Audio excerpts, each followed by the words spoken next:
ये कहूं तो यह कहना गलत नहीं होगा, जितनी देर में लोग नाश्ता पानी निपटाते हैं उतनी देर में आपने दुश्मनों को निपटा दिया।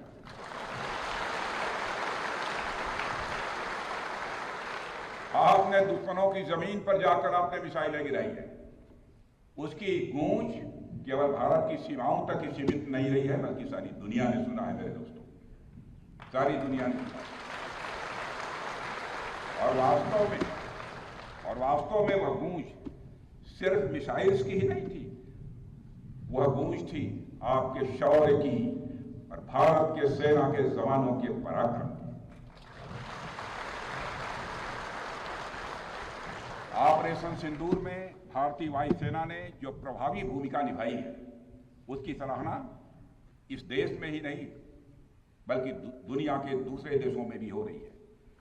आपके इस ऑपरेशन में न केवल दुश्मनों को डोमिनेट किया है आपने, बल्कि उन्हें डेसिमेट करने में भी कामयाबी हासिल की है। आतंकवाद के खिलाफ चलाए गए इस अभियान को नेतृत्व हमारी एयरफोर्स ने ही किया, और हमारी एयरफोर्स एक ऐसी स्काई फोर्स है जिसने अपने शौर्य, पराक्रम और प्रताप से आसमान की नई और बुलंद ऊंचाइयों को भी छू लिया है। मैं chief air marshal AP Singh को भी इसके लिए मैं बधाई देना चाहता हूं, उनके पूरे ऑफिसर्स, उनके पूरे टीम, उनके सारे जवानों को भी मैं बधाई देता हूं। और साथियों, कोई छोटी बात नहीं है कि हमारी एयरफोर्स की पहुंच पाकिस्तान के हर कोने तक है, और ये बात पूरी तरह से साबित हो चुकी है तो हमारी तीनों फोर्सेस की, लेकिन आज एयरबेस पर आए हूं इसलिए मैं इसकी चर्चा कर रहा हूं। और आज स्थिति यह है कि भारत के फाइटर प्लेन बिना सरहद पार किए ही यहीं से उनके हर कोने तक सीधा प्रहार करने में पूरी तरह से सक्षम है। और पूरी दुनिया ने देख लिया है कि कैसे आपने पाकिस्तान की धरती पर मौजूद आतंकवाद के 9 ठिकानों को ध्वस्त कर दिया। बाद में की गई कार्रवाई में उनके अनेक एयरबेस भी तबाह कर दिए गए। ऑपरेशन सिंदूर के दौरान इंडियन एयरफोर्स ने केवल पराक्रम ही नहीं दिखाया है, बल्कि पूरी दुनिया के सामने प्रमाण भी दिया है। प्रमाण इस बात का कि अब भारत की युद्ध नीति और टेक्नोलॉजी यानी तकनीक भी दोनों बदल चुकी है। आपने प्रधानमंत्री मोदी जी के नेतृत्व में नए भारत का संदेश पूरी दुनिया तक इस बार पहुंचा दिया है।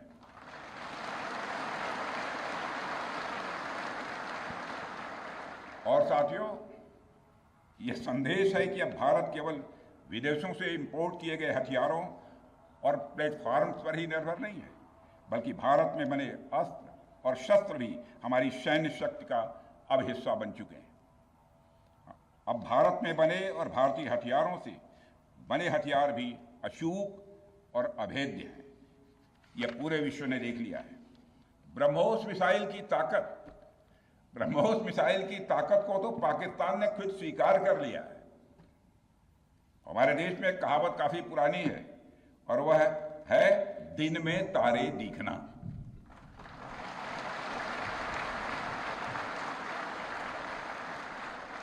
मगर भारत में बनी ब्रह्मोस मिसाइल ने पाकिस्तान को रात के अंधेरे में दिन का उजाला दिखा दिया है। रात के अंधेरे में दिन का उजाला दिखा दिया है। भारत के जिस एयर डिफेंस सिस्टम की तारीफ हर तरफ हो रही है, उसमें डीआरडीओ द्वारा बनाए गए आकाश और अन्य राडार सिस्टम की जबरदस्त भूमिका रही है।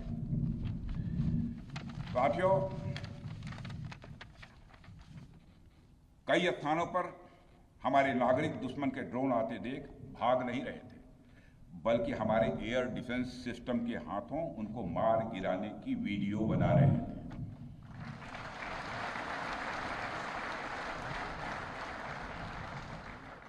अब ड्रोन देखकर लोग भागने लगते हैं, लेकिन हमारे भारत के नागरिक वीडियो बना रहे थे। साथियों, आपने पाकिस्तान में मौजूद टेरर इंफ्रास्ट्रक्चर के खिलाफ प्रभावी कार्रवाई की है, मगर पाकिस्तान फिर से इस कोशिश में लग गया है कि ध्वस्त हुए आतंकी ढांचे को फिर से खड़ा किया जाए।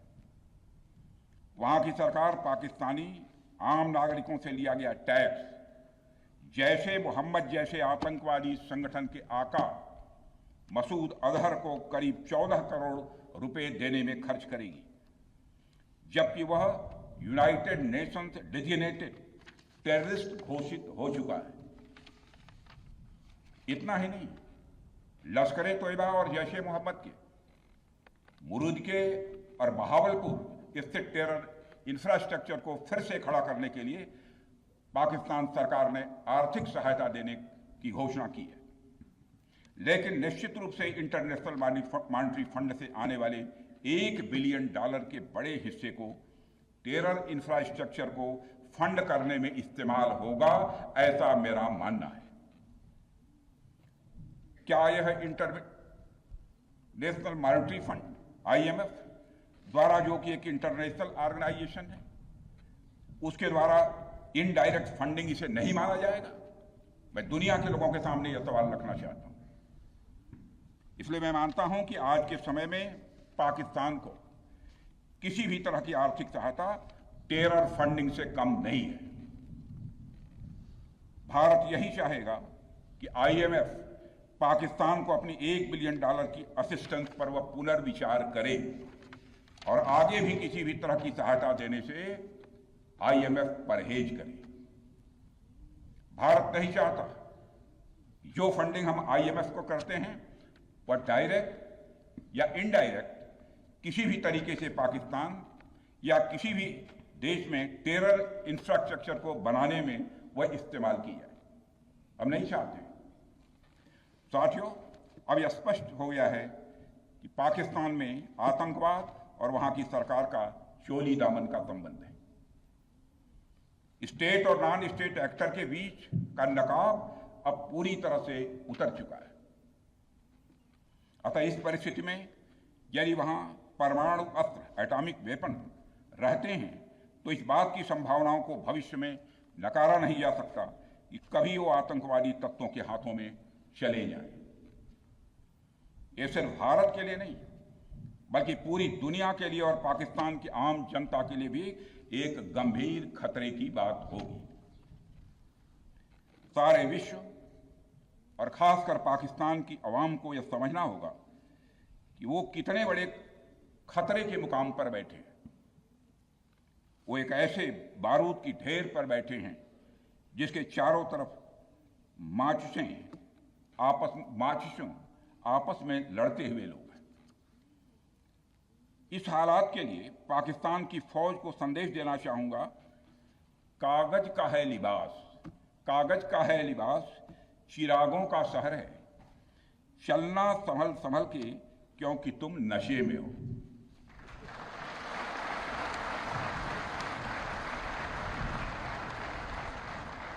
साथियों, अभी आपने जो पराक्रम दिखाया है उसकी चर्चा पूरी दुनिया में हो रही है। जैसा मैंने पहले भी कहा, आज भारत को वैश्विक मंच पर जो सम्मान मिल रहा है उसकी बुनियाद में यदि कहा जाए साफ तौर पर तो वह है आपका पराक्रम। और यही कारण है कि भारत का बच्चा बच्चा आपको अपना आइडल मानता है, बच्चा बच्चा आपको अपना आदर्श मानता है। आपने पूरे देश को यकीन दिलाया है कि नया भारत अब सहन नहीं करता बल्कि वह पलटकर जवाब देता है।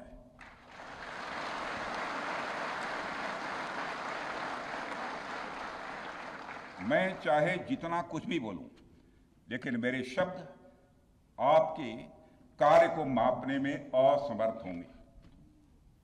मैं कृतज्ञ राष्ट्र की ओर से आप सबके प्रति पुनः आभार व्यक्त करता हूं।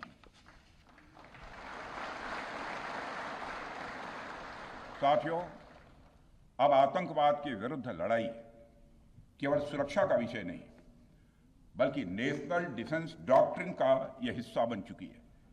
हम आपके साथ मिलकर इस प्रॉक्सी और हाइब्रिड वॉरफेयर को जड़ से समाप्त करेंगे।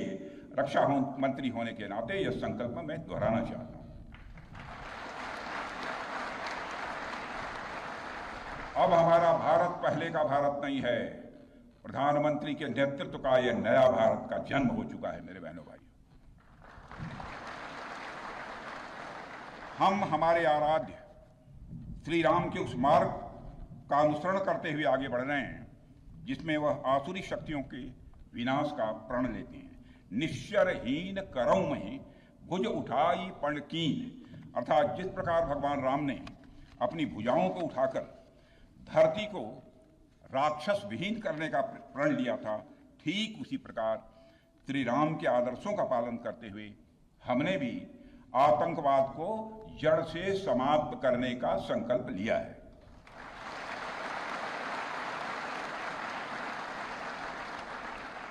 साथियों, प्रधानमंत्री मोदी जी के नेतृत्व में हमारी सरकार आने के बाद सैन्य मामलों को लेकर भारत की सोच और सामर्थ्य दोनों में अभूतपूर्व बदलाव आया है। हम भगवान राम के उस सिद्धांत का पालन करते हैं, सठ संग विनय कुटिल संग प्रीति सहज कृपण संग सुंदर नीति, अर्थात दुष्ट के साथ विनम्रता, कुटिल के साथ सदाशयता और कंजूस के साथ उदारता का आचरण कभी भी नहीं करना चाहिए। मैं आप लोगों को भी बता रहा हूं, बल्कि सठे साठ्यम समाचरेत या टिट फॉर टैट।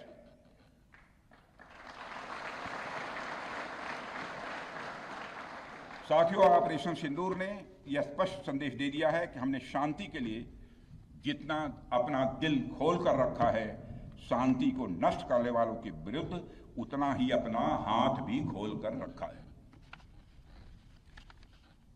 साथियों, एक और बात मैं यहां साफ कहना चाहूंगा कि ऑपरेशन सिंदूर अभी खत्म नहीं हुआ है।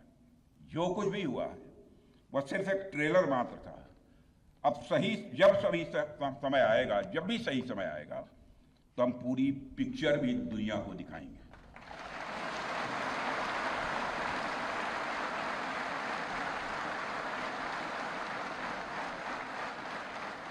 साथियों, आप सब तो जानते ही होंगे कि भारत में जब भी कोई उपद्रवी तत्व होता है जिसको लेकर यह आशंका रहती है कि यह भविष्य में कुछ उपद्रव कर सकता है, तो उसको मजिस्ट्रेट एवं पुलिस द्वारा गुड बिहेवियर के प्रोबेशन पर रखा जाता है।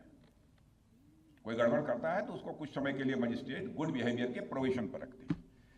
अगर वह व्यक्ति प्रोबेशन के दौरान कोई भी शरारत करता है तो उसे उचित दंड भी दिया जाता है।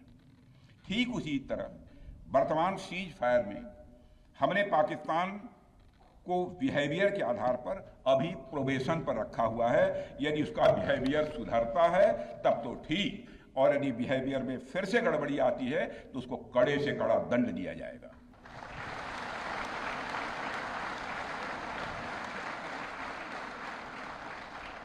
मैं फिर से इसे दोहराना चाहता हूं, अभी भारत ने पाकिस्तान को प्रोबेशन पर रखा है। वैसे भी माननीय प्रधानमंत्री ने हाल ही में एक बात बहुत साफ कही है कि आतंक प्रहार अब न्यू नॉर्मल है, यह न्यू इंडिया का न्यू नॉर्मल है। अब हमने साफ कर दिया है कि हमारी संप्रभुता को यदि कोई नुकसान पहुंचाएगा तो अब प्रहार भी झेलेगा। आतंकवाद का हम लाउडर और स्ट्रांगर जवाब देने के लिए तैयार हैं। साथियों, मैं जब देश के अलग अलग हिस्सों में जाता हूं तो एक बात हर जगह सुनने को मिलती है कि हमें हमारी सेनाओं पर गर्व है, और क्यों न हो। आप सबने अपने पराक्रम से, अपने शौर्य से पूरे देश के दिल में एक अपनी खास जगह बनाई है। लेकिन क्या सिर्फ गर्व और सम्मान ही काफी है? मेरा मानना है नहीं।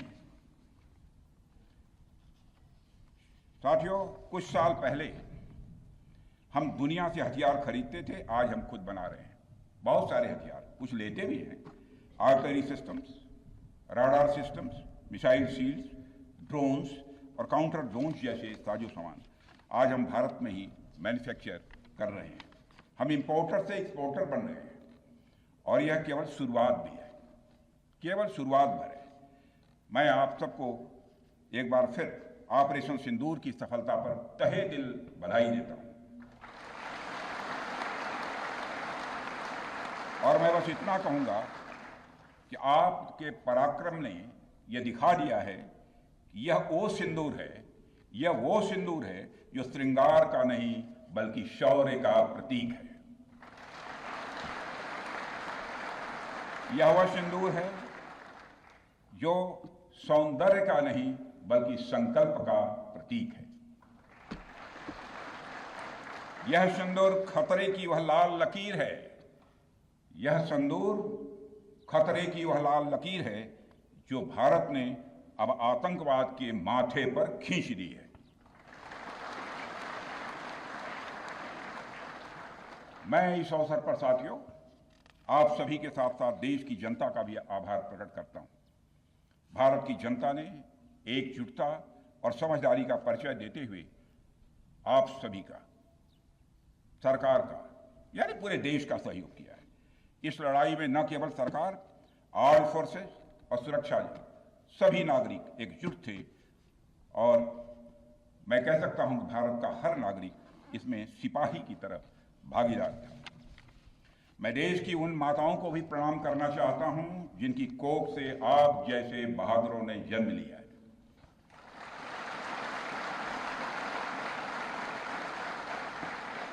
मैं उन परिवारों को भी नमन करता हूं जिन्होंने आपको पाला पोसा और बिना किसी हिचक के राष्ट्र की सेवा के लिए आपको समर्पित कर दिया।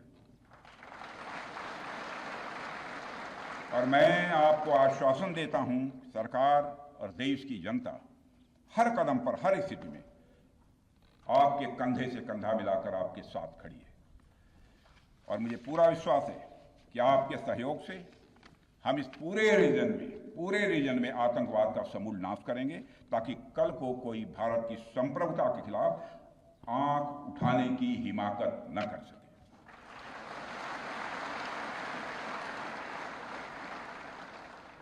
साथियों, मैं कहना चाहूंगा कि भारत की सेना जो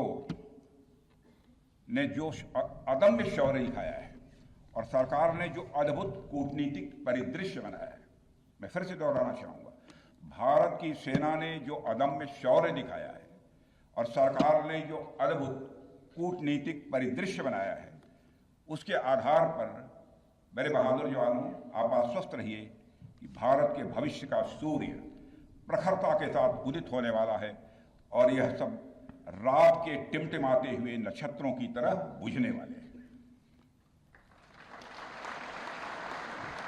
इसलिए आज मैं कहने आया हूं, सेनानी करो प्रयाण अभय, सेनानी करो प्रयाण अभय, भावी इतिहास तुम्हारा है, सब नखत अमा के बुझते हैं, सारा आकाश तुम्हारा है।